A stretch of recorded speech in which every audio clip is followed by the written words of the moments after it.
On his very first day as a caregiver, he poured boiling water on his boss's legs. Why? He was testing whether his paralyzed boss truly had no feeling. During meals, he kept getting distracted by the gorgeous secretary and ended up jabbing a potato straight into his boss's eye with a fork. When the boss wanted to answer a phone call, the caregiver handed him the phone without thinking, completely forgetting his boss was paralyzed from the neck down. He was careless, blunt, and spoke without a filter. He thought his boss's beard looked terrible, so he gave him one ridiculous makeover after another. Like this, and this.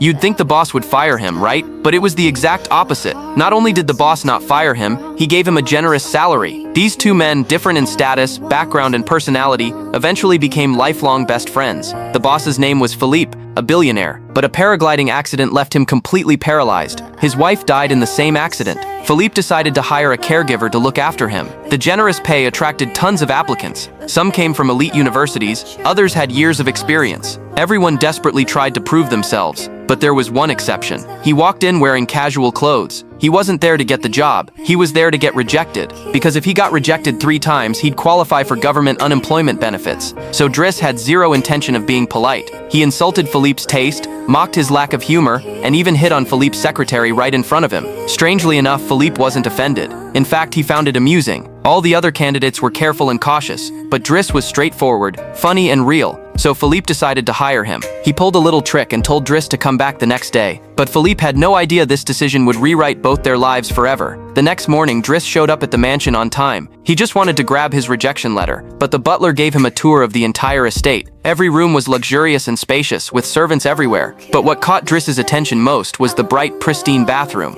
because his place didn't even have a bathtub. When he saw Philippe again, Driss expected to be kicked out, but to everyone's shock, Philippe offered him the job and gave him a 1-month trial period. Driss didn't want to accept at first, but Philippe mocked him, saying he wouldn't last 2 weeks. Driss immediately changed his mind. He didn't realize it, but this coldness was exactly what made Philippe feel respected for the first time in years. Still, Driss had zero experience. He messed everything up. He fell asleep during his first training session. When lifting Philippe into his wheelchair, he nearly dropped him. Once he used foot cream as shampoo and wondered why it wasn't foaming. Seeing Philippe's leg compression stockings, he teased him for wearing women's tights. Driss constantly forgot Philippe couldn't move. He never treated him like a disabled person, but it was exactly this casual attitude that made Philippe feel so at ease. He felt like a normal person again. Since the accident, Philippe had never felt this free. One day, Philippe wanted to visit an art exhibition. The van pulled up, but Driss refused. He said he wouldn't stuff Philippe inside like cargo. He ripped off the dust cover, revealing a sports car. What a waste to just let it sit there. Driss lifted Philippe into the passenger seat so they could both feel the roar of the engine. He wanted Philippe to rediscover speed and passion, but not everyone approved of Driss. Friends warned Philippe to fire him. After all, Driss had just gotten out of prison and came from the roughest neighborhood. People from there had no compassion, but Philippe didn't see it that way. He wanted someone without pity, someone who'd treat him like a normal person. Driss made him laugh. He made him forget his situation. Even when he was healthy, he'd never had a friend like this, and it was this supposedly unreliable Driss who saved Philippe's life. One night, Driss suddenly noticed Philippe struggling to breathe,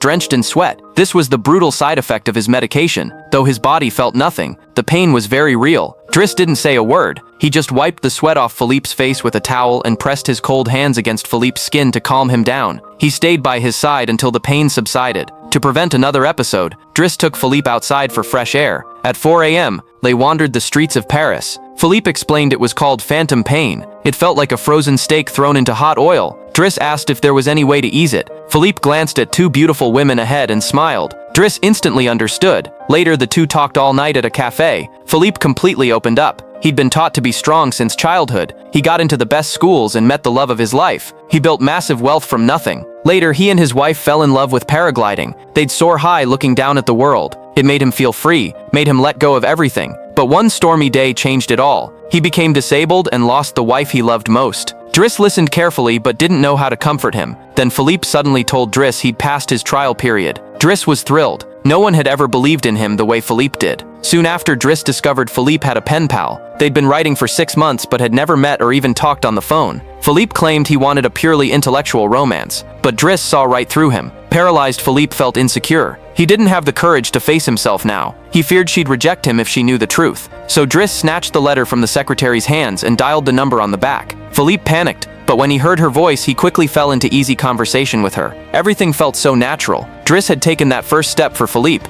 After that, nothing could stop him. Philippe called her every chance he got. They talked about art, poetry, and everything else. Their relationship grew closer and closer. But soon, Philippe's worst fear arrived. His pen pal wanted to meet in person. Philippe was excited at first, spending days picking out clothes. But as the meeting day approached, Philippe grew more and more anxious. He was terrified meeting would ruin everything. Still, the next day, Philippe showed up at the restaurant as planned. But at the last moment, he backed out. He told Driss to take him away. He just couldn't face it. That's when Driss came up with a brilliant idea. What he was about to do would change Philippe's life forever. Want to know what happens next? Follow me. The story continues soon.